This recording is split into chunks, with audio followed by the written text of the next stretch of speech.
Tiga sampai habis.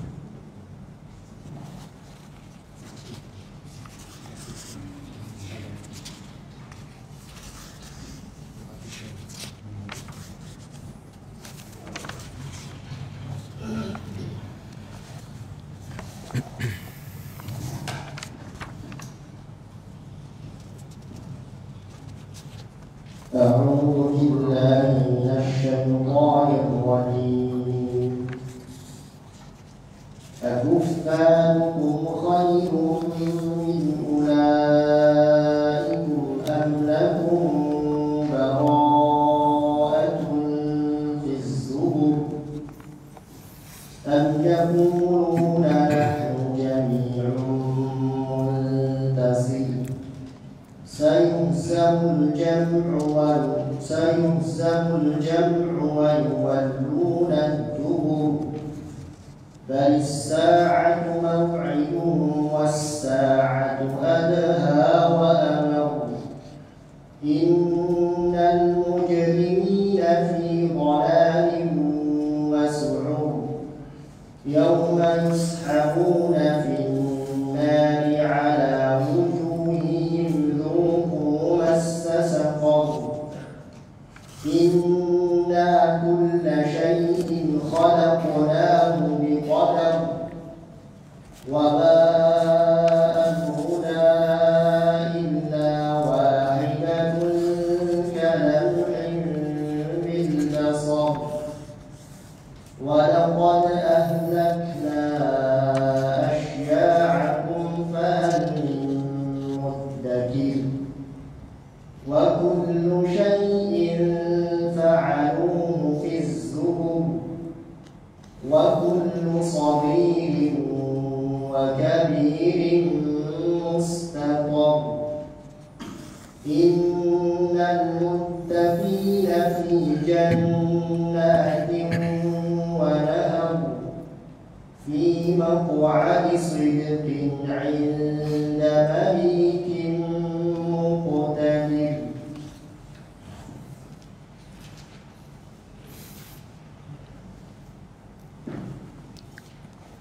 Apakah orang-orang kafir kalian lebih baik dari mereka itu? Atau apakah kalian telah mempunyai jaminan kebebasan dalam kitab-kitab yang terdahulu? Atau apakah mereka mengatakan kami adalah satu golongan yang bersatu yang pasti menang? Golongan tersebut pasti akan dikalahkan dan mereka akan mundur ke belakang. Sebenarnya hari kiamat itulah hari yang dijanjikan kepada mereka, dan kiamat itu lebih dahsyat dan lebih pahit. Sesungguhnya orang-orang yang berdosa berada dalam kesesatan di dalam neraka. Ingatlah pada hari mereka diseret ke neraka di atas wajah-wajah mereka. Rasakanlah sentuhan api neraka. Sesungguhnya kami menciptakan segala sesuatu dengan takdir. Perintah kami hanya satu perkataan seperti kejapaan mata. Sesungguhnya kami telah membinasakan orang yang serupa dengan kalian. Maka adakah orang yang mau mengambil pelajaran? Segala sesuatu yang telah mereka perbuat tercatat dalam kitab-kitab catatan, dan segala amalan yang kecil maupun yang besar semuanya tertulis. Sesungguhnya orang-orang yang bertakwa berada dalam taman-taman surga dan sungai-sungai di tempat yang benar di sisi Rabb yang Maha Kuasa. Assalamualaikum warahmatullahi wabarakatuh. Innal hamdalillah nahmaduhu wa nasta'inuhu wa nastaghfiruh ونعوذ بالله من شرور أنفسنا ومن سيئات أعمالنا من يهده الله فلا مضل له ومن يضلل فلا هادي له وأشهد أن لا إله إلا الله وحده لا شريك له وأشهد أن محمدا عبده ورسوله أما بعد. Ikhwati fillah rahimani wa rahimakumullah. Alhamdulillah, kita bersyukur kepada Allah Subhanahu wa taala yang mana kita kembali dipertemukan di salah satu rumah di antara rumah-rumah Allah Subhanahu wa taala untuk mengkaji ayat-ayat Allah Subhanahu wa taala. Dan tidaklah ada satu kaum yang mereka duduk di salah satu rumah di antara rumah-rumah Allah, yang mereka duduk di masjid-masjid Allah Subhanahu wa taala, kemudian mereka belajar Al-Qur'an yang mulia, kecuali mereka akan diberikan ketenangan, diliputi dengan rahmat Allah Subhanahu wa taala, dan mereka akan dibanggakan oleh Allah Subhanahu wa taala di tengah para malaikatnya. Sebagaimana Rasulullah sallallahu alaihi wasallam bersabda, "Wa majtama'at qaumun fi baitin min buyutillahi yatluna kitaballahi wa yatadarasunahu bainahum illa nazzalat alaihimus sakinah wa ghashiyatuhumur rahmah wa haffathumul malaikah wa dzakarahumullahu fi man indah." Kata Nabi sallallahu alaihi wasallam, tidaklah ada satu kaum yang mereka duduk dalam satu rumah di antara rumah-rumah Allah Subhanahu wa taala. Mereka duduk di masjid-masjid Allah Subhanahu wa taala, yang mereka saling mengajarkan Al-Qur'an di antara mereka. Illa nazzalat alaihimus sakinah, kecuali Allah akan turunkan ketenangan untuk mereka. Wa ghasyiyatuhumur rahmah, Allah akan liputi mereka dengan rahmatnya. Wa haffathumul malaikah, mereka akan dinaungi oleh para malaikat. Wa dzakarahumullahu fi man indah, dan mereka akan dibanggakan oleh Allah Subhanahu wa taala di tengah para malaikatnya. Seorang yang berada di masjid-masjid Allah Subhanahu wa taala, maka dia berada di tempat yang dicintai oleh Allah Subhanahu wa taala. Sebagaimana Rasulullah sallallahu alaihi wasallam bersabda, "Ahabbul biladi ilallahi masajiduha." Tempat di muka bumi ini yang paling dicintai oleh Allah Subhanahu wa taala adalah masjid-masjidnya. Kita bersyukur kepada Allah Subhanahu wa taala bahwasanya kita diberikan taufik dan kemudahan untuk bisa hadir di taman-taman surga yang penuh dengan kenikmatan. Yang barang siapa tidak merasakan surga ketika di dunia, maka dia tidak akan merasakan surga pada hari kiamat kelak. Rasulullah sallallahu alaihi wasallam berpesan kepada para sahabatnya, yang hadis ini diriwayatkan secara menyendiri oleh Imam At-Tirmidzi. Rasulullah sallallahu alaihi wasallam bersabda, "Idza marartum bi riyadil jannati farta'u." Kalaulah kalian lewat dari satu taman di antara taman-taman surga, maka mampirlah sebentar. Qila wa ma riyadul jannah, apa itu taman surga wahai Rasulullah? Qala hilaquz dzikri, yaitu majlis-majlis zikir, yaitu majlis ilmu. Maka semuanya tidak bisa kita lakukan, kita tidak bisa hadir di tempat yang penuh dengan kesejukan, di majlis ilmu yang penuh dengan kenikmatan, kecuali semuanya dengan pertolongan dari Allah Subhanahu wa taala. Sebagaimana Allah sebutkan di akhir surat At-Takwir, "Wa ma tasyauna illa ayyasha Allahu rabbul alamin." Kalian tidak bisa melakukan satu kebaikan kecuali yang telah dikehendaki oleh Allah Rabb semesta alam. Ikhwati fillah rahimani wa rahimakumullah, kita telah berada di penghujung surat Al-Qamar dan kita telah sampai pada ayat yang ke-43. Setelah Allah Subhanahu wa taala menceritakan kaum-kaum terdahulu dengan siksaan yang ditimpakan kepada mereka, maka Allah Subhanahu wa taala berfirman pada ayat yang ke-43, "Akuffarukum khairun min ulaikum.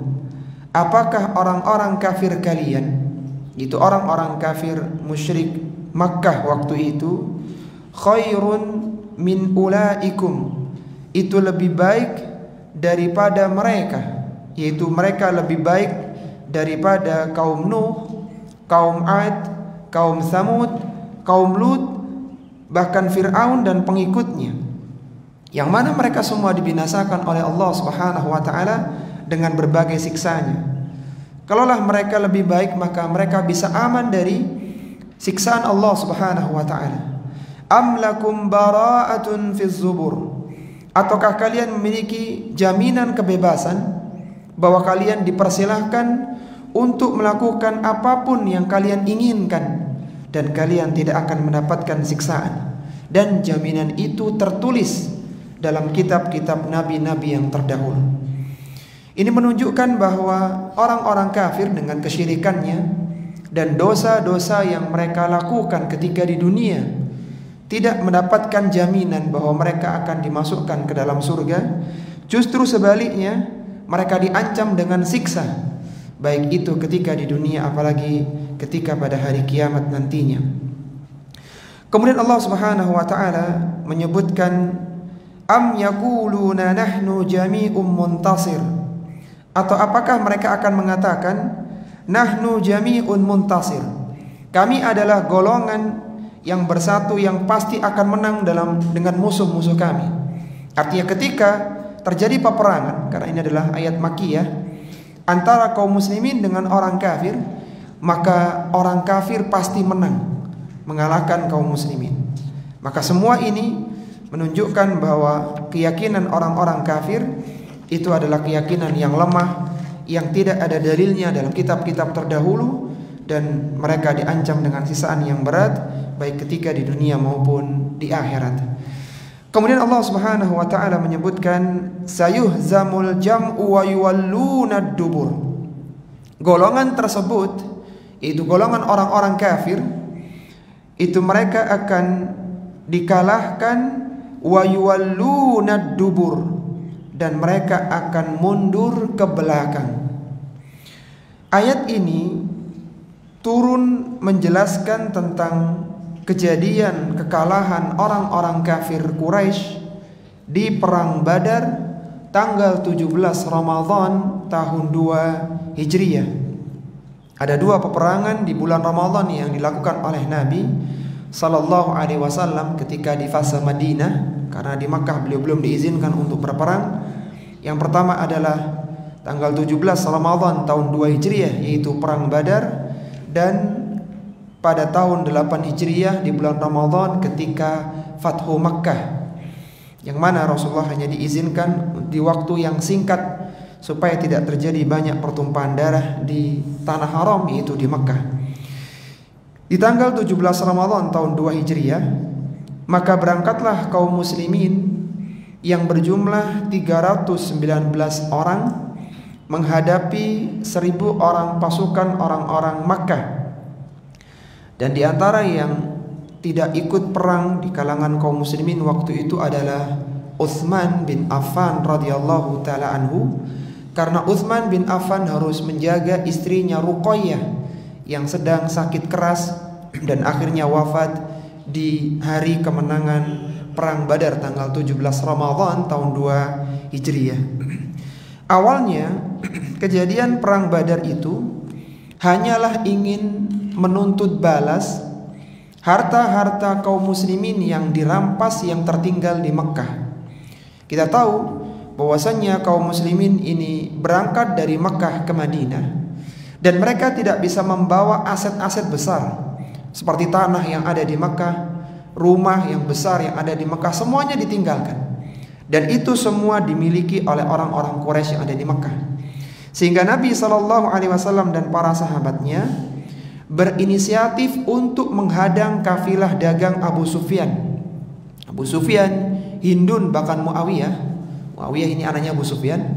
Ini nanti akan masuk Islam di tahun 8 Hijriah ketika Fathu Makkah. Bahkan Muawiyah radhiyallahu ta'ala anhu di tahun 41 Hijriah sampai 20 tahunan menjadi khalifah perdana di dinasti Umayyah. Ketika itu Abu Sufyan masih dalam kondisi kufur dan dia akan dihadang oleh Nabi beserta para sahabatnya. Artinya dihadang, diambil barang-barang dagangan mereka sebagai ganti mereka telah mengambil harta kaum muslimin yang tertinggal di Makkah. Tapi ternyata yang terjadi adalah perang besar. Abu Sufyan sudah menyiapkan bala bantuan dari Makkah, sehingga bertemulah 319 orang dengan 1000 orang pasukan orang-orang musyrik. Sebagaimana dikisahkan oleh Umar bin Khattab radhiyallahu taala anhu dalam hadis Muslim, lamma kana yaumu badrin nadhara Rasulullah sallallahu alaihi wasallam ila al-musyrikin. Ketika pada hari perang Badar, Rasulullah sallallahu alaihi wasallam melihat ke arah orang-orang musyrik. Jadi awalnya hanya sekedar mengambil, tapi ternyata yang terjadi adalah peperangan. Wahum alfun, yang jumlah mereka 1000 orang pasukan. Wa ashabuhu 319 rajulan. Sedangkan di kubu kaum muslimin para sahabat hanyalah berjumlah 319 orang. Artinya kalau secara hitung-hitungan satu pasukan harus bisa mengalahkan 3 orang musuhnya. Fastaqbala Nabiyullah sallallahu alaihi wasallam al-qiblata. Maka Rasulullah sallallahu alaihi wasallam menghadap ke arah kiblat. Thumma madda yadayhi. Kemudian beliau membentangkan tangannya. Faja'ala yahtifu bi rabbih. Beliau mulai bermunajat, berdoa kepada Allah Subhanahu wa taala. Dan ini adalah doa yang dilakukan ketika dalam kondisi darurat, kondisi genting.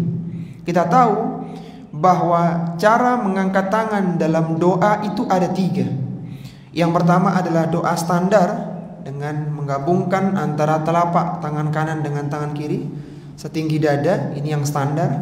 Kemudian doa dengan isyarat telunjuk dalam khutbah Jumat, khutbah Id dan yang lainnya. Kemudian berdoa dengan mengangkat tangan tinggi-tinggi ke langit. Dan ini dalam kondisi darurat. Itulah yang dilakukan oleh Nabi ketika di perang Badar. Kemudian beliau mengatakan, Allahumma anjizli ma wa'adtani. Ya Allah, penuhilah apa yang engkau janjikan kepadaku. Allahumma ati ma wa'adtani. Ya Allah, penuhilah apa, datangkanlah apa yang engkau janjikan kepadaku. Allahumma intuhlik hadhil isabah min ahlil Islam la tu'bad fil ardi. Ya Allah, apabila engkau mengalahkan kelompok Islam di hari ini, la tu'bad fil ardi, niscaya engkau tidak akan disembah lagi di muka bumi ini. Karena beliau adalah nabi yang terakhir dan tidak ada nabi setelahnya. Kalaulah kelompok sahabat ini pun terkalahkan, maka tidak ada lagi orang-orang yang menyebarkan agama Islam di muka bumi ini. Dan di perang Badar itu Rasulullah sallallahu alaihi wasallam mengenakan baju besinya dan beliau membaca surat Al-Qamar di ayat yang ke-45 ini. Sayuhzamul jam'u wa yuwalluna ad-dubur. Bahwasanya golongan mereka, golongan orang-orang kafir pasti terkalahkan dan mereka akan mundur ke belakang. Maka di saat itu ketika perang terjadi, terbunuhlah para pemimpin-pemimpin kafir yang berjumlah 24 orang dan diantaranya adalah Abu Jahal. Abu Jahal ini panggilan aslinya adalah Abul Hakam. Abul Hakam ini adalah orang yang banyak dimintai nasihat, petuah oleh penduduk Makkah, dianggap orang yang alim di Makkah. Sehingga banyak orang-orang yang memiliki permasalahan konsultasinya dengan Abul Hakam. Karena dia tidak mau menerima kebenaran Islam, maka kunyahnya diganti oleh Nabi Abu Jahal, bapaknya kejahilan. Diriwayatkan oleh Ibnu Abbas radhiyallahu ta'ala anhuma, Rasulullah sallallahu alaihi wasallam berdoa di hari perang Badar, Allahumma inni anshuduka ahdaka wa wa'daka. Ya Allah, sesungguhnya aku mohon jaminan kepadamu dan janjimu. Allahumma intasha la tu'bad ba'dal yaum. Ya Allah, seandainya engkau menghendaki, niscaya engkau tidak akan disembah setelah hari ini, setelah tanggal 17 Ramadan tahun 2 Hijriah ini. Fa akhadha Abu Bakrin biyadihi. Maka Abu Bakar pun memegang tangan Rasulullah sallallahu alaihi wasallam. Faqala hasbuka ya Rasulullah. Kata Abu Bakar, cukup wahai Rasulullah. Al-hahta ala rabbika, engkau telah memohon dengan mendesak Rabbmu. Wa huwa yathibu fid dar'i, dan beliau kemudian mengenakan baju perangnya. Fa kharaja, dan keluar dari tendanya. Wa huwa yaqul, dan Rasulullah mengatakan, sayuhzamul jam'u wa yuwalluna dubur. Golongan mereka pasti dikalahkan dan mereka akan mundur ke belakang. Ada satu faedah yang bisa kita dapatkan dalam hadis yang mulia ini, bahwasanya Nabi sallallahu alaihi wasallam, beliau adalah orang yang paling paham tentang masalah takdir. Beliau adalah orang yang paling paham tentang masalah tawakal. Akan tapi ketika perang Badar, kata Ibnu Abbas radhiyallahu taala anhuma, wa huwa yathibu fid dar'i, beliau keluar dengan menggunakan baju besinya. Ini bantahan kepada orang-orang yang mengaku bertawakal tapi dia tidak berikhtiar. Jadi banyak orang yang mengaku bahwasanya kalau semua ditakdirkan akan hilang, juga akan hilang. Sebagaimana ketika sesuatu ditakdirkan tidak hilang, ya tidak akan hilang. Tidak perlu dikunci, tidak perlu diamankan. Ini semua pendapat yang keliru. Nabi SAW di perang Badar saja, kata Abdullah bin Abbas, yathibu fid dar'i, beliau menggunakan baju besinya yang berlapis-lapis. Artinya meskipun tawakal kepada Allah itu ada ikhtiarnya. Sehingga yang benar, ketika seorang tawakal kepada Allah, dia yakin dengan takdir Allah, dimaksimalkan tawakalnya, dikunci motornya dengan kunci ganda. Seandainya naudzubillah min dzalik hilang, maka dia akan katakan qadarullah. Tapi ketika hilang tidak dikunci, maka itu kelalaian. Nabi SAW yang paling paham tentang tawakal, beliau pun berangkat perang dengan baju perangnya, bukan dengan pakaian biasa. Meskipun beliau tahu bahwa tidak akan mengenainya apa yang tidak akan sampai kepada beliau sallallahu alaihi wasallam. Di perang Badar itu, di sore harinya, maka ringkasnya ya, sahabat mendapatkan kemenangan. Dan ketika Zaid bin Harithah radhiyallahu taala anhu memasuki kota Madinah menyampaikan kemenangan di perang Badar, maka di hari itu Ruqayyah binti Rasulullah sallallahu alaihi wasallam meninggal dunia. Istrinya Utsman bin Affan radhiyallahu taala anhu. Utsman bin Affan yang tidak ikut perang Badar mendapatkan ghanimah karena beliau menjaga keluarganya. Itu sama dengan itu perintah Nabi sallallahu alaihi wasallam untuk menjaga istrinya Ruqayyah. Tapi akhirnya meskipun tidak ikut perang, Utsman tetap mendapatkan ghanimah dari perang Badar. Dan tidak lama setelah kejadian perang Badar itu, di perang Badar itu ada 3 perang tanding. Salah satunya adalah Ali bin Abi Thalib menghadapi musuhnya. Kemudian setelah selesai perang Badar, maka Ali bin Abi Thalib menikahi Fatimah binti Rasulullah sallallahu alaihi wasallam, sehingga Fatimah itu dinikahi oleh Ali bin Abi Thalib tahun 2 Hijriyah, beberapa hari setelah perang Badar, setelah Ruqayyah meninggal dunia, istrinya Utsman bin Affan. Kemudian nanti Utsman akan menikah lagi dengan Ummu Kulsum di tahun 3 Hijriyah, sehingga Utsman mendapatkan gelar Dzun Nurain, seorang yang mendapatkan 2 cahaya, yang memiliki 2 cahaya karena menikahi 2 istri, 2 anak, 2 putri Nabi sallallahu alaihi wasallam, yaitu Ruqayyah dan Ummu Kulsum. Ruqayyah dan Ummu Kulsum ini sebelumnya sudah dinikahi 2 anaknya Abu Lahab, yaitu Utbah dan Utaibah. Utbah menikahi Ruqayyah, Utaibah menikahi Ummu Kulsum.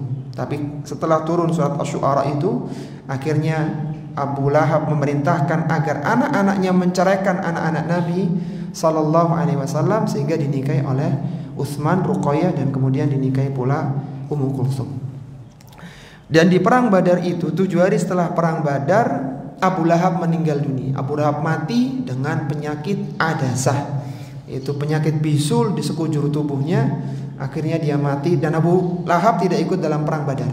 Abu Lahab adalah salah satu dari 4 paman Nabi yang diancam dengan neraka. Ada 4 paman Nabi, yang 2 masuk Islam, yaitu Hamzah bin Abdul Muttalib dan Al-Abbas bin Abdul Muttalib. Adapun 2 paman lagi yang lainnya itu dalam kondisi kufur, yaitu Abu Thalib dan Abu Lahab. Ya, Abu Lahab itu berada dalam kekufuran. Taib, itu secara ringkas ya kejadian perang Badar yang mana Nabi Sallallahu Alaihi Wasallam sempat membaca satu firman Allah di surat Al-Qamar ini, yaitu sayuhzamul jam'u wa yuwalluna dubur. Keyakinan bahwa golongan Islam pasti akan menang dan musuhnya akan terkalahkan mundur ke belakang. Meskipun kekalahan di perang Badar ini memicu orang-orang kafir untuk menuntut balas perang kedua, yaitu perang Uhud di tahun 2 Hijriah. Karena mereka kalah sehingga mereka menuntut balas, dan di waktu perang Uhud itu kaum muslimin banyak yang gugur, sekitar 70 orang syuhada. Salah satunya adalah Hanzalah, kemudian Hamzah bin Abdul Muttalib, serta Mus'ab bin Umair, dan banyak lagi para syuhada Uhud yang terbunuh di perang Uhud di tahun berikutnya sebagai mereka karena balasan dari orang-orang Makkah. Taib, kita lanjutkan pada ayat yang ke-46. Allah Subhanahu wa taala berfirman, "Balis sa'atu mau'iduhum was sa'atu adha wa amar." Sebenarnya hari kiamat itulah yang dijanjikan kepada mereka, was sa'atu adha wa amar. Dan hari kiamat itu lebih dahsyat dan lebih pahit. Artinya kekalahan mereka di perang Badar, kali ini kaitannya dengan perang Badar, itu belum ada apa-apanya dibandingkan dengan kekalahan, siksaan yang akan mereka rasakan ketika hari kiamat. Jadi orang-orang kafir yang meninggal di Badar itu mendapatkan kekalahan selama-lamanya. Mereka kalah di perang, mereka kalah ketika di alam kubur, bahkan mereka akan disiksa nanti pada hari kiamat. Tapi kekalahan yang sebenarnya itu adalah kekalahan pada hari kiamat. Artinya kalah seorang tidak bisa melewati neraka, bahkan orang-orang kafir dilemparkan ke dalam neraka. Itu kekalahan yang hakiki, karena akan mendapatkan siksaan yang selama-lamanya. Sehingga Allah mengatakan dalam Al-Quran, "Faman zuhziya 'anin nari wa udkhilal jannata faqad faz." Barang siapa yang dia dimasukkan ke dalam surga dan dia diselamatkan dari neraka, faqad faza, maka itulah kemenangan yang sebenarnya. Sedangkan orang-orang kafir, maka ketika mereka kalah di perang Badar lalu tersiksa di neraka, maka itu adalah kekalahan yang berat, yang lebih berat daripada terbunuhnya mereka di perang Badar. Innal mujrimina fi dhalali wa su'ur. Sesungguhnya orang-orang yang mujrim, yang berdosa itu fi dhalal, berada dalam kesesatan, wa su'ur, dan di dalam neraka jahanam. Ini nanti akan berbeda kondisinya dengan orang-orang yang beriman. Jadi orang-orang kafir dikatakan oleh Allah pada ayat yang ke-47, fi dhalali wa su'ur. Mereka berada dalam kesesatan, hidupnya tidak terbimbing dengan ajaran, dan nanti pada hari kiamat mereka dimasukkan ke dalam neraka, tersesat dan neraka.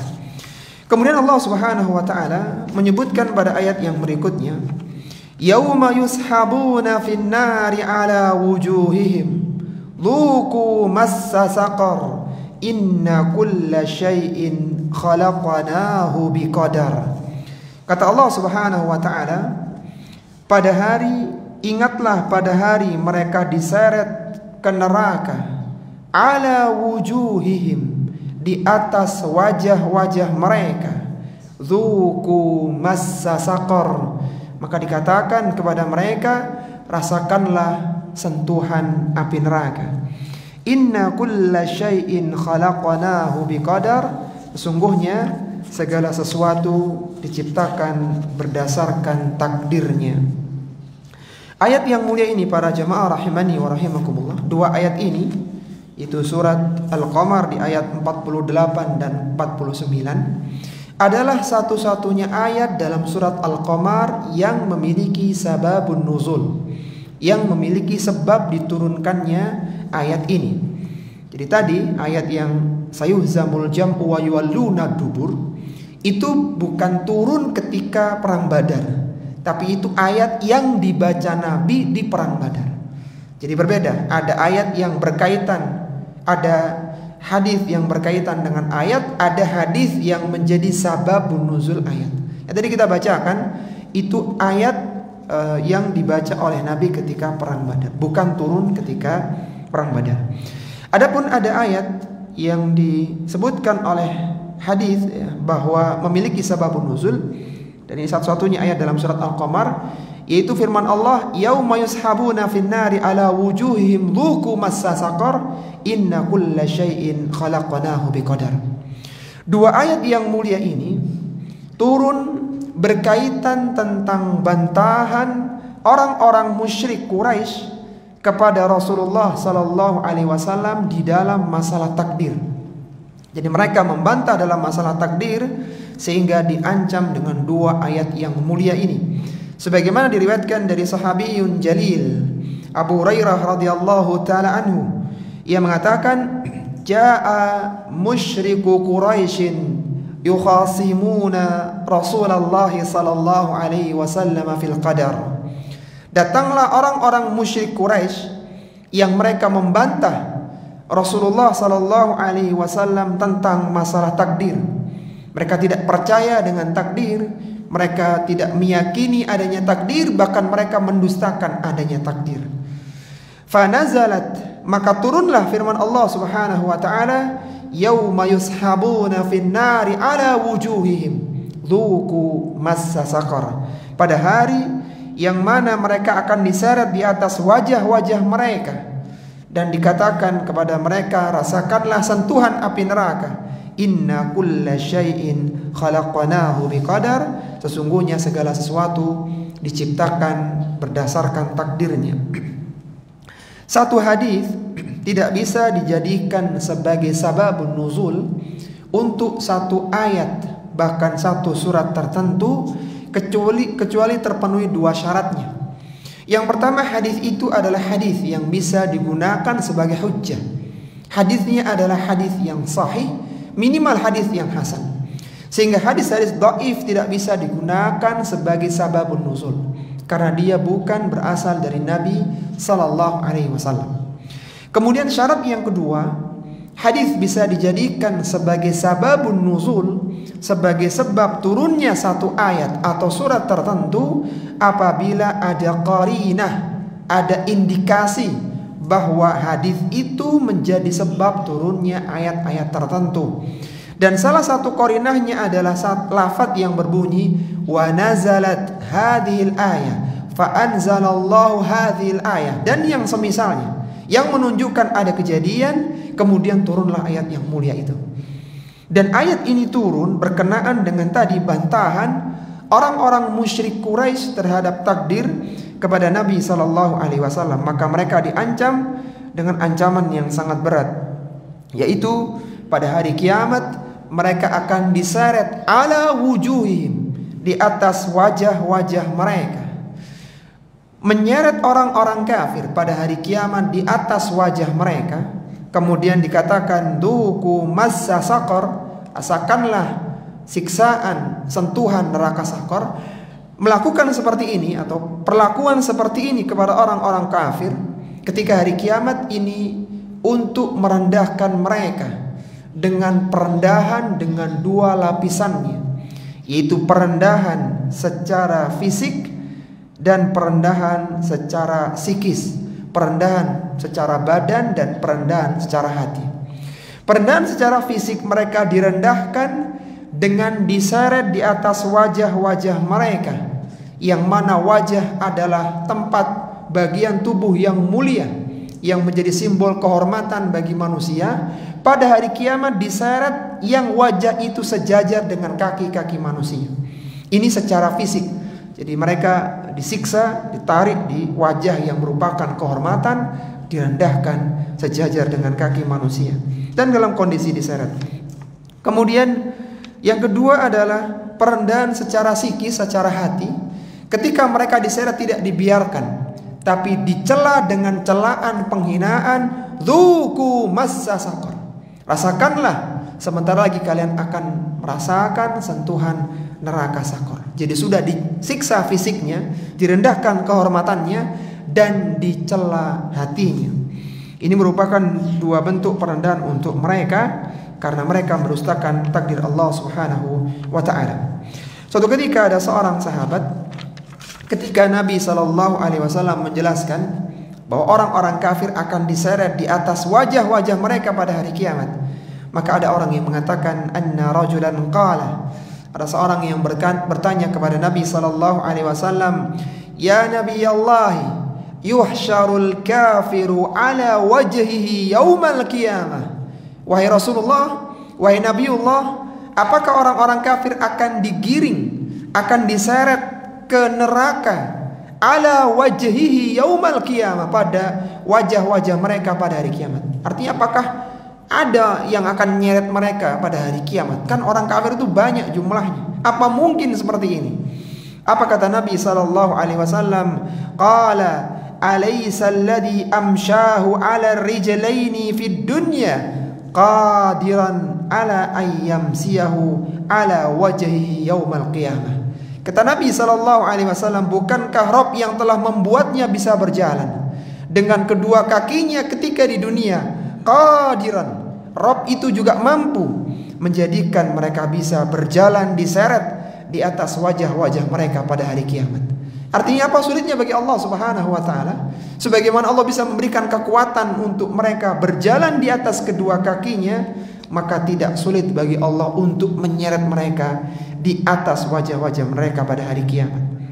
Dan ini menunjukkan bahwa kehidupan di akhirat itu tidak sama dengan kehidupan di dunia. Orang-orang di padang mahsyar yang tidak minum setetes air pun, tidak makan sebutir nasi pun, itu bisa hidup 50.000 tahun, bahkan tidak ada kematian setelah itu. Mereka bisa hidup selama hidup di kondisi di mahsyar, meskipun tidak minum, tidak makan, karena memang dunianya berbeda, alamnya berbeda. Dan Allah Subhanahu wa taala menyatakan dalam ayat yang mulia ini dengan dzuqu massa saqar. Massa ya masuk itu artinya sentuhan neraka sakor. Sakor adalah salah satu nama di antara nama-nama neraka jahanam. Neraka jahanam itu punya banyak nama. Nerakanya cuma satu tapi namanya banyak. Kata Al-Imam Al-Baghawi tentang sakor, sakor ismun min asma'i jahannam. Sakor adalah nama, salah satu nama di antara nama-nama neraka jahanam. Dan nama yang lainnya banyak, ada ladha dan yang lainnya. Dan sakor ini adalah neraka yang sangat mengerikan, yang tidaklah ada sesuatu yang dimasukkan ke dalam neraka sakor kecuali akan tidak ada yang ditinggalkan dan tidak ada yang dibiarkan. Dan neraka sakor ini selain diancamkan kepada orang-orang yang mendustakan takdir, neraka sakor juga diancamkan bagi orang-orang yang tidak melakukan salat 5 waktu. Allah menyebutkan dalam surat Al-Mudaththir, wa ma adraka ma saqar la tubqi wa la tadhar. Tahukah kalian apa itu neraka sakor? Bagaimana siksaan di neraka sakor? La tubqi wa la tadhar, yang mana neraka sakor tidak meninggalkan dan tidak membiarkan. Kata Al-Qurtubi rahimahullah ta'ala tentang neraka sakor ini, la tatruku lahum azman wala lahman wala daman illa ahraqathu. Tidaklah neraka sakor ini membiarkan ada daging, ada tulang dan ada darah, illa ahraqathu, kecuali semuanya akan dibakar dengan neraka sakor yang menyala-nyala. Dibakar sampai habis, kemudian diciptakan lagi, dipulihkan lagi, dibakar lagi. Dan Allah hanya mengatakan dzuqu massa sakor. Allah tidak mengatakan rasakanlah bakaran, panggangan sakor. Allah hanya mengatakan rasakanlah sentuhan neraka sakor. Karena memang api neraka jahanam itu 70 kali lipat lebih panas daripada api dunia. Jadi kalau api dunia itu 100 derajat Celcius, maka api sakor itu 7.000 derajat Celcius, karena dikalikan 70 kali.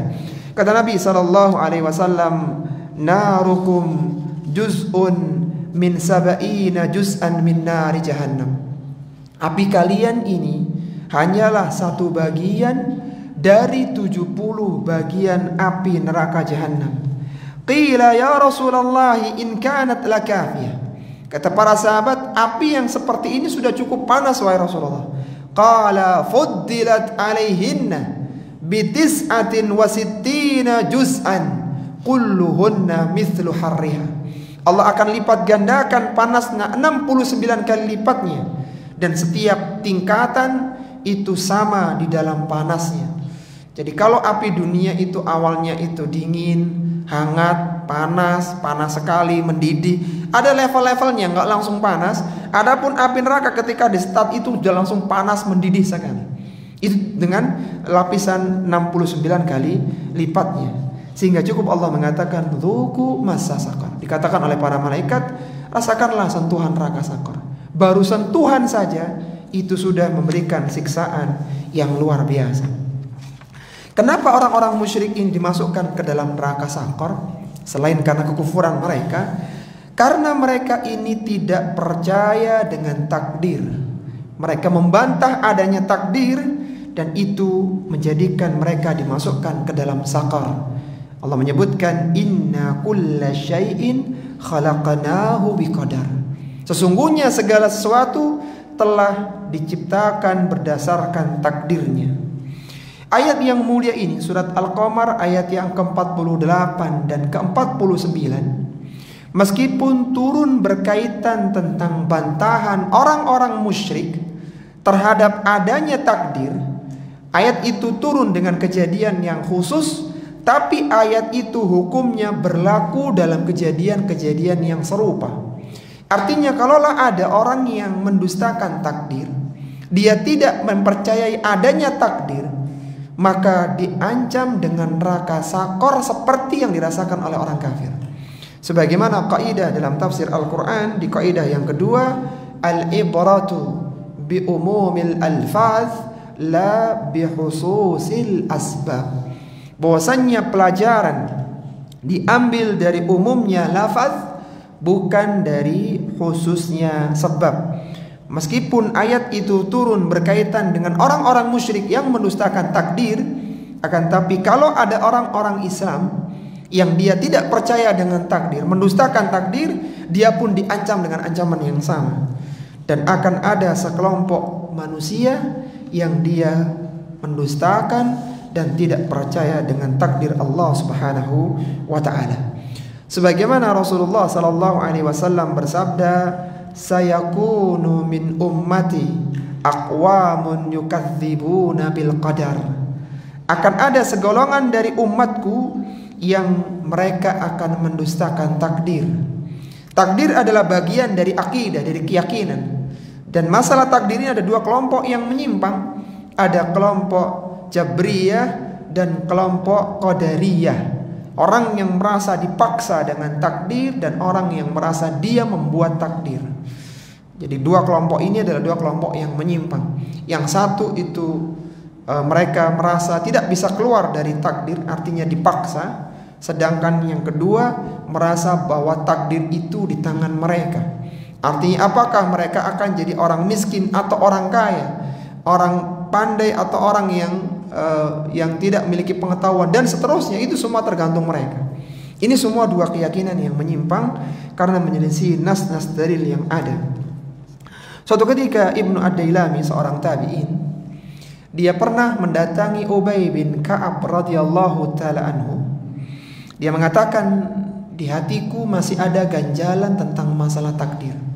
Ada perkara-perkara yang tidak masuk dalam akalku, dalam hatiku, dalam rasionalku tentang masalah takdir ini. Maka dengan nada tinggi Ubay bin Ka'ab mengatakan, wallahi law anfaqta mithla Uhudin dhahaban ma qabilahu Allahu minka hatta tu'mina bil qadar.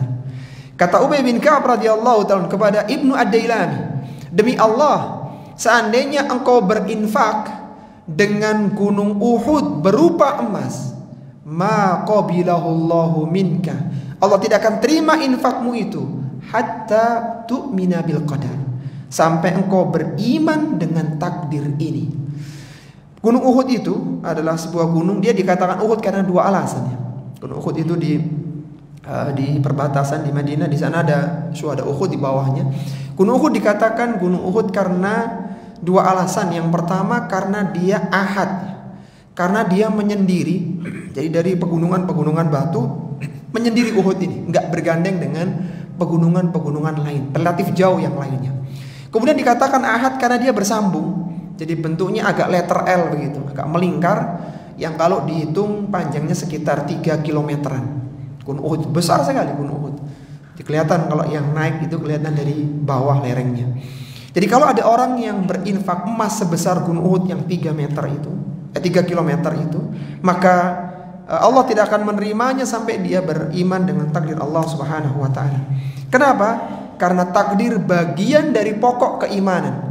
Seorang yang mendustakan takdir maka dia telah meruntuhkan satu pilar keimanan dalam Islam. Sebagaimana Nabi SAW menyebutkan dalam hadisnya, la yu'minu abdun hatta yu'mina bi arba. Tidaklah beriman seorang hamba sampai dia beriman terhadap hal pokok, yaitu 4 hal. Apa itu? Billahi wahdah la syarikalah. Dia beriman kepada Allah Subhanahu wa taala dan tidak menyekutukannya. Allah yang Maha Esa yang dia tidak menyekutukannya. Kemudian yang kedua, wa anni Rasulullah. Dia beriman bahwasanya aku adalah utusan Allah. Dan yang ketiga, wa bil ba'tsi ba'dal mauti. Dia beriman adanya kebangkitan setelah kematian. Dan yang keempat, wal qadari. Dia harus beriman dengan takdir. Segala sesuatu yang terjadi di muka bumi ini telah ditetapkan takdirnya. Sampai pun masalah kelemahan dan kecerdasan, tidak ada yang keluar dari takdir Allah Subhanahu wa taala. Sebagaimana Rasulullah sallallahu alaihi wasallam bersabda, kullu syai'in biqadar hatta al-ajzu wal kaisu awil kaisu wal ajzu. Kata Nabi SAW, segala sesuatu diciptakan dengan takdirnya, sampai pun masalah kelemahan dan kecerdasan.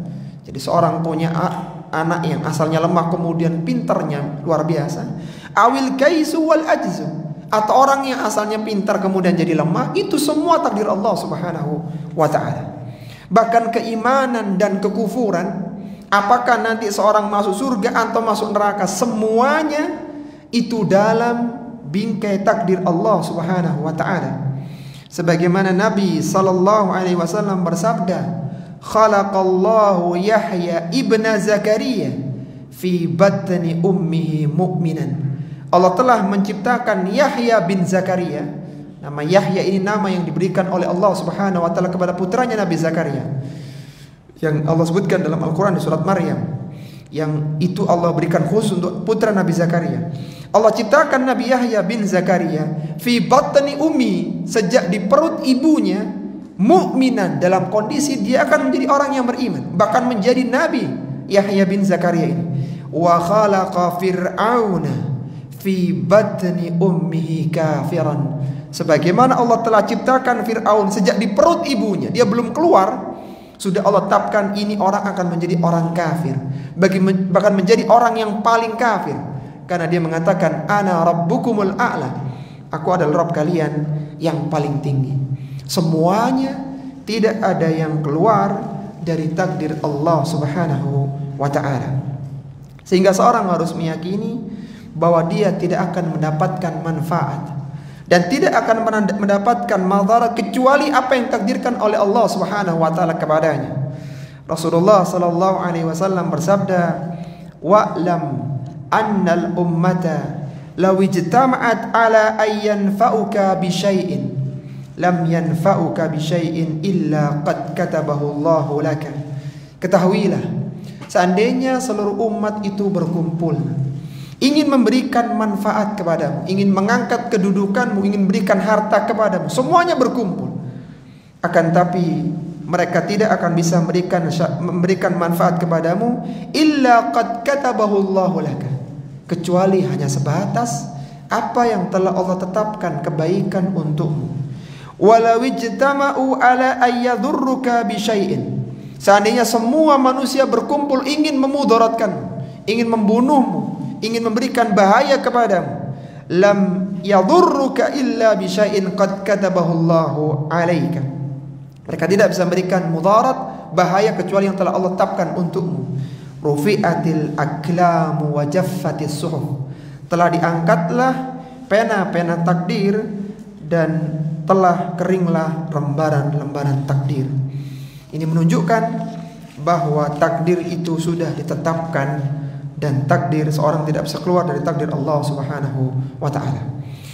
Akidah Ahlussunnati wal Jamaah meyakini bahwa manusia itu berjalan di atas takdir, bukan sedang membuat takdir.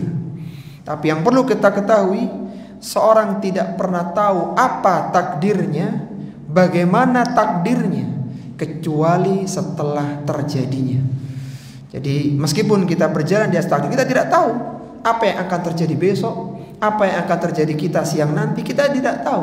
Allah menyebutkan dalam Al-Quran, wa ma tadri nafsun madza taksibu ghadan, wa ma tadri nafsun bi ayyi ardin tamut. Seorang tidak tahu apa yang akan dilakukan keesokan harinya, dan seorang tidak tahu di bumi mana dia akan meninggal dunia. Tidak tahu. Sehingga ketidaktahuan itu, karena memang takdir ditutup pintunya oleh Allah Subhanahu wa taala, tapi ada takdir itu, ada jalurnya. Tetapi karena seorang tidak tahu bagaimana takdir dia, maka tugas dia adalah beramal, karena seorang akan dimudahkan sesuai yang apa dia ciptakan. Sebagaimana Rasulullah SAW menyatakan kepada para sahabatnya, tidaklah salah seorang di antara kalian kecuali telah Allah tetapkan tempat duduknya, apakah dia akan menjadi penghuni surga ataukah penghuni neraka. Kemudian para sahabat mengatakan, ya Rasulullah, kalau begitu ya Rasulullah, afala nattakilu ala kitabina wa nada'ul amal. Kalau seperti itu, kenapa kita tidak pasrah dengan takdir kita dan kita tidak perlu beramal, karena kan semua sudah Allah tentukan. Maka Rasulullah mengatakan, i'malu fakullun muyassarun lima khuliqalahu. Beramallah kalian, karena kalian akan dimudahkan sebagaimana apa yang telah diciptakan untuk kalian. Kemudian yang kedua, tentang masalah takdir ini, tidak boleh seorang beralasan dengan takdir di dalam melakukan dosa dan kemaksiatan. Kenapa? Karena dia tidak tahu apa yang ditakdirkan untuknya. Tidak boleh seorang itu melakukan dosa, kemudian dia mengatakan bahwa aku melakukan dosa ini karena sudah ditakdirkan. Jadi dia menyalahkan takdir. Ini tidak boleh. Kenapa tidak boleh? Dari mana dia tahu takdirnya dia itu melakukan dosa? Kenapa dia tidak berpikir takdirku itu tidak melakukan dosa, aku harus segera kembali karena ini bukan takdirku. Dan dia tidak tahu takdir itu kecuali setelah terjadi. Kemudian seorang yang beralasan dengan takdir dalam masalah dosa tidak menjadikan dia selamat dari hukuman dari dosa itu, baik ketika di dunia maupun di akhirat. Tidak menjadikan dia selamat. Sebagaimana suatu ketika Umar bin Khattab radhiyallahu ta'ala, seorang Amirul Mukminin yang menjadi khalifah sejak tahun 13 Hijriah sampai 23 Hijriah. 10 tahun Umar bin Khattab menjadi khalifah. Dan di masa itu Umar banyak melakukan perombakan-perombakan kebijakan yang luar biasa, agar kaum muslimin tidak bergantung kepada makhluk, tapi hanya bersandar kepada Allah Subhanahu wa taala. Di masa Umar bin Khattab itu mencopot Khalid bin Walid dari panglima perang setelah usai perang Tabuk. Diletakkan Khalid bin Walid sebagai pasukan biasa, karena orang-orang ketika berperang dan yang menjadi komandan perangnya adalah Khalid bin Walid, maka mereka bertafaul. Mereka optimis perang pasti menang karena Khalid yang mimpin. Tapi itu tidak ingin Umar tidak ingin mereka bersandar kepada Khalid, sehingga Khalid jadikan pasukan biasa, diganti oleh yang lainnya. Umar bin Khattab pun di masa pemerintahannya menebang pohon samurah. Pohon samurah itu dulu pohon yang dijadikan sebagai bai'atur ridwan, yang mana Nabi SAW membaiat 1.400-an sahabatnya ketika terdengar berita kematian Utsman di Mekah, sehingga ada bai'atur ridwan. Nah, pohon itu khawatir dikultuskan karena seorang yang ikut dalam bai'atur ridwan itu masuk dalam 3 tingkatan sahabat yang utama. Setelah sahabat yang diberikan kabar gembira dengan surga, setelah sahabat Badar, dan baru sahabat yang ikut dalam bai'atur ridwan. Pohon samura dipotong di masanya Umar bin Khattab radhiyallahu taala. Dan suatu ketika Umar pernah menangkap seorang pencuri. Kemudian pencuri mengatakan, "Mahlan ya Amiral Mukminin." Entar dulu wahai Amiral Mukminin, fa inna ma saraktu biqadarillah. Aku ini mencuri karena takdir Allah Subhanahu wa taala. Semua sudah Allah tuliskan sehingga proses pencurian lancar dan aku engkau tangkap sekarang ini. Semuanya itu menunjukkan takdir Allah Subhanahu wa taala. Faqala, maka Umar mengatakan, "Wa nahnu innama naqta'u biqadarillah." Kalau begitu, kami juga akan memotong tanganmu dengan takdir Allah Subhanahu wa taala. Sehingga kalau dibuka lembaran takdirnya, di detik kesekian dia mencuri dan beberapa jam setelah itu dia ditangkap oleh Umar dan dipotong tangannya. Itulah tulisan takdir yang ada di Lauhil Mahfuz. Suatu ketika disebutkan dalam hadis yang sahih bahwasanya Nabi Adam alaihi salatu wassalam bertemu dengan Nabi Musa. Kemudian Nabi Musa mengatakan, "Wahai Adam, kenapa engkau melakukan satu dosa yang menjadikan kita semua keluar dari surga?" Maka Nabi Adam dengan tenang mengatakan, "Wahai Musa, mengapa engkau meragukan sesuatu yang telah Allah tetapkan 50.000 tahun sebelum penciptaan langit dan bumi? Artinya aku itu mendekati Sajaratul Khuldi, bahkan sampai memakan itu takdir Allah Subhanahu wa taala. Apa engkau tidak paham, wahai Musa?" Tapi meskipun demikian, Nabi Adam tahu itu takdir Allah. Ketika melakukan kesalahan, Nabi Adam tidak mengatakan, "Ya Allah, ini takdirmu, aku tidak salah." Tapi justru Nabi Adam mengatakan, "Rabbana zalamna anfusana." Wahai Rabb kami telah menzalimi diri kami sendiri. Wa illam taghfir lana wa tarhamna lanakunanna minal khasirin. Jadi Nabi Adam mengakui kesalahannya, meskipun Nabi Adam tahu itu adalah takdir Allah Subhanahu wa taala. Maka supaya kita tidak salah dalam memahami takdir, ada 4 tingkatan dalam memahami takdir, karena ini penting. Yang pertama adalah al-ilmu, yaitu seorang meyakini bahwa Allah Subhanahu wa taala mengetahui segala sesuatu, baik yang belum terjadi, yang sedang terjadi, dan yang akan terjadi. Dan ilmu Allah Subhanahu wa taala ini abadi wa azali. Abadi artinya sebelum adanya makhluk, dan abadi berjalan selama-lamanya.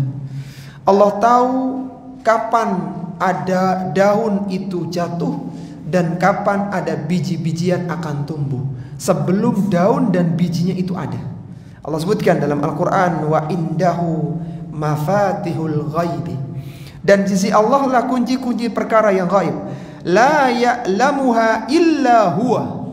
Tidak ada yang mengetahuinya kecuali Allah Subhanahu wa taala. Wa ya'lamu ma fil barri wal bahri. Allah tahu apa yang terjadi di daratan dan di lautan. Wa ma taskutu min waraqatin illa ya'lamuha. Tidaklah ada sehelai daun pun yang jatuh kecuali Allah mengetahuinya. Wala habbatin fi dhulumatil ardi. Tidaklah ada biji yang berada di dalam kegelapan bumi. Wala radbin wala yabisin. Tidak ada sesuatu yang kering dan yang basah illa fi kitabim mubin, kecuali semuanya tertulis di kitab Lauhil Mahfuz yang nyata. Ini menunjukkan Allah Subhanahu wa taala pengetahuannya mencakup semuanya. Tidak ada yang terlepas dari pengetahuan Allah Subhanahu wa taala. Ini al-ilmu. Kemudian tingkatan yang kedua adalah al-kitabah. Pengetahuan ilmu Allah tadi itu ditulis dengan 4 tingkatannya. Penulisan takdir ada 4 tingkatan. Yang pertama adalah kitabah azaliyah yang terjadi 50.000 tahun sebelum Allah Subhanahu wa taala menciptakan langit dan bumi. Sebagaimana Nabi sallallahu alaihi wasallam bersabda, "Kataballahu maqadiral khalaiqi qabla an yahluqas samawati wal arda bi 50 alf sanah." Allah telah menetapkan, Allah telah memerintahkan, Allah telah menuliskan takdir para makhluknya 50.000 tahun sebelum penciptaan langit dan bumi. Allah tahu di hari Ahad ketiga ini, di bulan November ini akan ada kajian tentang masalah takdir dari surat Al-Qamar. Itu sudah Allah tuliskan 50.000 tahun sebelum kita semuanya ada. Yang datang sekian orang, yang hadir sekian orang, Allah tahu semuanya. Dan ditulis di Lauhil Mahfuz yang disebut dengan kitabah azaliyah. Kemudian yang kedua adalah kitabah umriyah yang terjadi ketika janin berusia 120 hari di rahim ibunya. Ketika itu Allah tetapkan untuk janin itu apa amalannya, kapan dia meninggalnya, berapa besar rizki yang akan didapatkannya, dan apakah dia nanti berujung di surga atau neraka. Semuanya telah Allah tetapkan. Sebagaimana kata Nabi sallallahu alaihi wasallam, yujma'u khalqu ahadikum fi batni ummi arba'ina yauman. Kalian dikumpulkan di rahim ibu kalian 40 hari. Thumma yakunu alaqatan mithla dhalik. Kemudian berubah menjadi segumpal darah 40 hari. Thumma yakunu mudghatan mithla dhalik. Kemudian jadi segumpal daging 40 hari. Thumma yab'atsullahu ilaihil malak. Kemudian Allah memerintahkan kepada malaikat fayu'maru bi arba'i kalimatin, untuk menuliskan 4 kalimat. Fayaqulu uktub, Allah mengatakan tulislah, amalahu, apa amalannya nanti, wa ajalahu, kapan dia meninggal dunia, wa rizqahu, berapa total rizki yang dia akan dapatkan selama di dunia, wa saqiyun au sa'idun, apakah dia nanti menjadi orang yang celaka dengan dimasukkan ke dalam neraka, ataukah dia menjadi orang yang bahagia karena dimasukkan ke surga. Semua sudah Allah tuliskan, sehingga tidak bisa keluar dari takdir Allah subhanahu wa ta'ala. Kemudian yang ketiga adalah kitabah hauliyah, yaitu yang terjadi setahun sekali ketika Lailatul Qadar.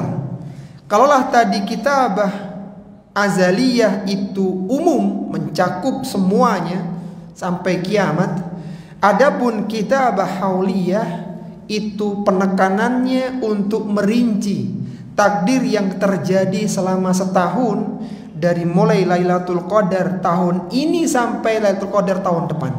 Sebagaimana Allah firmankan dalam Al-Quran di surat Ad-Duhan, surat yang ke-44 di ayat yang keempat, Allah mengatakan fiha yufraqu kullu amrin hakim. Di dalam malam itu Allah menetapkan segala sesuatu dengan penuh hikmah. Kata Al-Hafidz Ibnu Katsir rahimahullah ta'ala ketika menafsirkan ayat yang mulia ini, beliau mengatakan ay fi lailatul qadri yufassalu minal lawhil mahfuz ila katbati amru sana wa ma yakunu fiha minal ajal wal arzak wa ma yakunu fiha ila akhirih. Ketika Lailatul Qadar, Allah merincikan takdir dari Lauhul Mahfuz ke takdir tahunan. Tentang apa itu? Tentang ajal para makhluk, siapa yang akan meninggal tahun ini. Kan gak semua orang meninggal di tahun itu. Siapa yang akan meninggal ditetapkan. Kemudian berapa total rizki semua hamba tahun ini, ditetapkan semua sampai tahun depan. Begitu tahun depan ganti takdir yang baru, ganti dengan takdir hauliyah yang baru. Kemudian yang keempat adalah kitabah yaumiyah, yaitu catatan takdir harian, sebagian mengatakan terjadi pada hari Jumat. Tapi pada satu hadis ya, yang diriwayatkan oleh Imam At-Tirmidzi, Rasulullah mengatakan la yaruddul qada illa du'a wa la yazidu fil umri illa al-birru. Tidak akan bisa merubah takdir kecuali doa, dan tidak bertambah usia kecuali kebaikan. Maka para ulama syurah menjelaskan, ya setelah kita tahu tentang takdir tadi, ringkasnya ya, yang dimaksud dengan la yaruddul qada illa du'a, tidak bisa merubah takdir kecuali doa, itu bermuara pada dua pendapat besar para ulama kita. Sebagian mengatakan bahwa takdir doa itu benar-benar bisa merubah takdir. Orang yang asalnya usianya hanya 30 tahun misalnya, karena dia banyak berdoa, ya Allah panjangkan usiaku dalam kebaikan dan seterusnya, maka berubah jadi 50 tahun bahkan 100 tahun. Benar-benar berubah secara hakiki. Ini pendapat yang pertama. Adapun pendapat yang kedua, dan kami cenderung pendapat ini, bahwa perubahan itu hanya ketika dilihat dalam sudut pandang parsial, tapi perubahan yang sudah Allah tetapkan di takdir besar di kitab azali. Misalnya begini, ikhwati fillah rahimani rahimakumullah. Ada seorang yang di tahun 2019 dia mengalami pailit, bangkrut, usahanya hancur di 2019 ketika pandemi. Misalnya begitu. Kemudian 2020 dia mulai menata usaha, 2021 dia mulai bekerja keras sambil terus berdoa. Sehingga di tahun 2023 dia menjadi miliarder, jutawan, orang yang kaya raya. Maka kalau dilihat parsial per tahun, orang ini berubah takdirnya. 2019 dia orang miskin, 2023 dia kaya raya. Ketika dilihat parsial per tahun. Tapi perubahan ini tertulis di Lauhil Mahfuz. Di Lauhil Mahfuz tertulis 2019 dia bangkrut, 2023 dia kaya raya, 2024 awal dia meninggal dunia. Jadi perubahan yang sudah tertuliskan di Lauhil Mahfuz. Kami cenderung pendapat ini sebagaimana penjelasan Syekh Utsaimin, karena Nabi mengatakan rufi'atil aqlam wa jaffatis suhuf. Pena-pena takdir telah diangkat dan lembaran takdir telah kering, sehingga tidak ada yang berubah dari takdir itu. Lalu apa maksudnya la yaruddul qada illa du'a? Maksudnya adalah bahwa kekuatan doa itu sangat luar biasa. Sesuatu yang mustahil ketika seorang berdoa itu menjadi mungkin, meskipun mungkinnya sesuatu itu sudah Allah takdirkan sebelumnya. Jadi misalnya kita tahu ya bahwa Imam Bukhari rahimahullahu taala itu dulunya sempat buta di masa kecilnya. Ibunya terus berdoa sampai akhirnya pada malam harinya dia bermimpi bertemu dengan Nabi Ibrahim.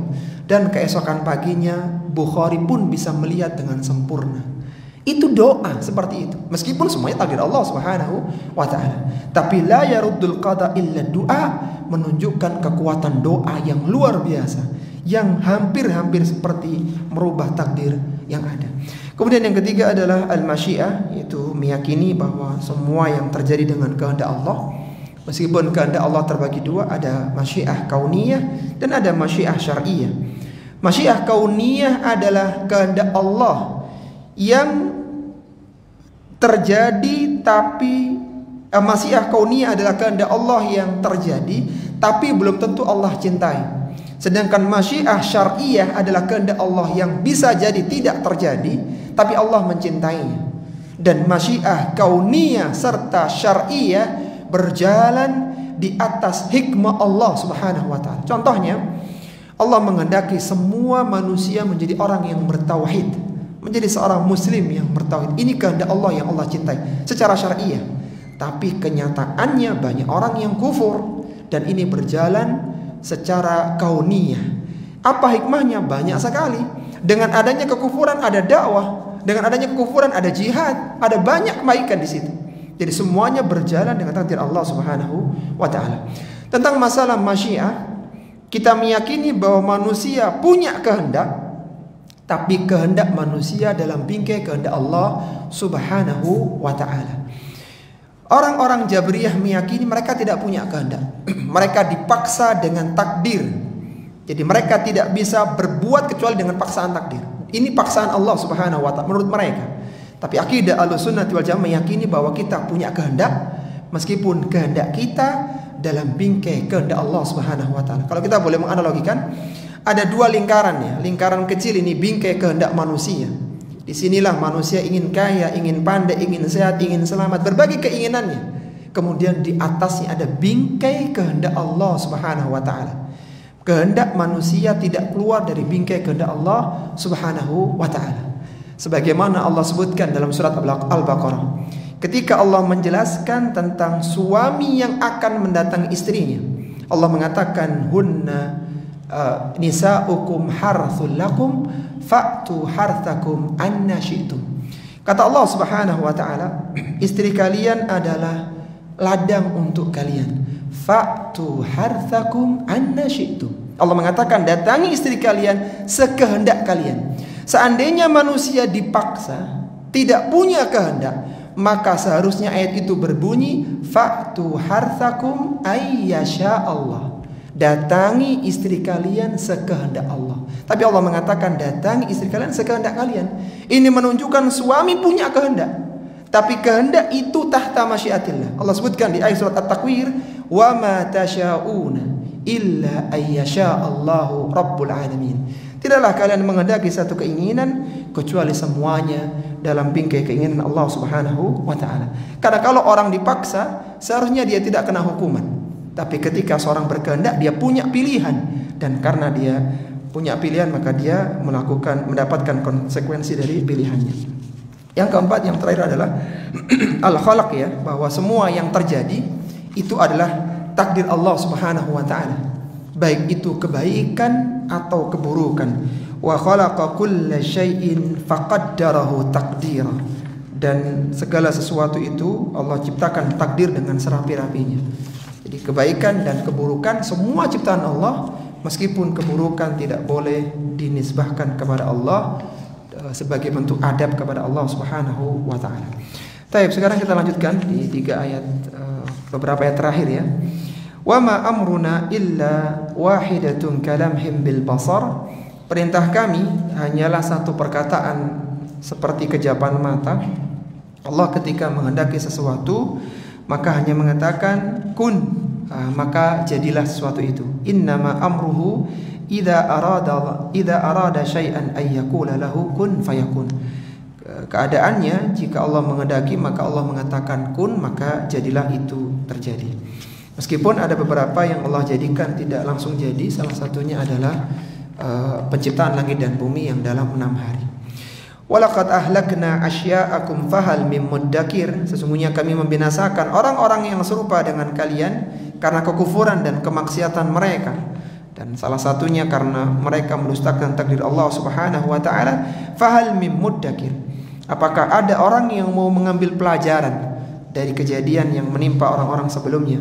Wa kullu syai'in fa'aluhu fis zubur. Segala sesuatu yang mereka perbuat itu tercatat di dalam kitab-kitab catatan. Artinya dicatat oleh malaikat pencatat amalan kebaikan atau keburukan. Wa kullu saghirin wa kabirin mustatar. Dan yang kecil maupun yang besar itu tertulis di Lauhil Mahfuz, di kitab takdir yang tidak ada terlewatkan. Jadi ada 2 pencatatan, ikhwati fillah rahimani wa rahimakumullah. Catatan takdir di Lauhil Mahfuz, kemudian ini sudah ditetapkan, ya. Ini dalam tataran perencanaan lah, sederhananya begitu, ya, untuk mudahkan pemahaman. Jadi sudah Allah tetapkan nanti akan begini, akan begitu, dengan 4 lapisannya tadi. Kemudian ketika terjadi, misalnya dituliskan bahwa fulan ini akan ikut pengajian, dia akan sholat subuh, akan sholat isyraq, itu tertulis di Lauhil Mahfuz. Dia tidak akan keluar dari takdir ini. Ketika dia melakukan hadir di kajian, dia sholat isyraq dan berbagai kebaikan, saat itu ditulis oleh malaikat. Wa kullu saghirin wa kabirin mustatar. Ditulis. Sehingga catatan di tangan malaikat akan sama persis dengan di kitab takdir di Lauhil Mahfuz. Jadi tercatat dengan 2 lapisannya. Innal muttaqina fi jannati wa nahar. Sesungguhnya orang-orang yang bertakwa di dalam taman-taman surga dan sungai-sungai. Kalau tadi orang-orang kafir, innal mujrimina fi dhalali wa su'ur. Orang-orang yang mujrim berada dalam kesesatan dan neraka. Adapun orang yang bertakwa berada di taman surga dan sungai-sungai. Fi maq'adi sidqin inda malikim muqtadir. Yang mana mereka berada di tempat yang benar, yang tidak ada dosa, tidak ada yang sia-sia, di sisi Rabb yang maha kuasa. Al-Muqtadir atau Muqtadir itu berasal dari kata qadir, ya. Al-Qadir karena dia ada tambahan huruf, ya, huruf mim dan ta, maka tingkatannya beda. Jadi Al-Qadir itu Allah maha kuasa, Al-Muqtadir itu lebih kuasa lagi. Jadi lebih kuasa dari Al-Qadir, sehingga tambahan huruf di Al-Muqtadir itu memberikan faedah kekuasaan Allah yang sangat luar biasa, yang bisa memberikan kenikmatan kepada hamba-hambanya yang bertakwa. Ini ikhwati fillah rahimani wa rahimakumullah yang bisa kita bahas di surat Al-Qamar. Semoga kita diberikan pemahaman, diberikan kemudahan dalam memahaminya, dan semoga ayat-ayat ini menjadikan keimanan dan ketakwaan kita semakin meningkat, amalan kebaikan kita semakin banyak, dan semoga Allah Subhanahu wa taala dengannya menghapuskan berbagai dosa dan kesalahan yang menjadikan kita mudah untuk masuk ke dalam surga yang penuh dengan kenikmatan. Ana mohon maaf kalau ada hal yang kurang berkenan. Kita akhiri wa sallallahu ala nabiyyina Muhammadin wa ala alihi wa sahbihi wasallam. Subhanakallahumma wa bihamdika asyhadu an la ilaha illa anta astaghfiruka wa atubu ilaik wa akhiru da'wana anil hamdulillahi rabbil alamin. Wassalamualaikum warahmatullahi wabarakatuh.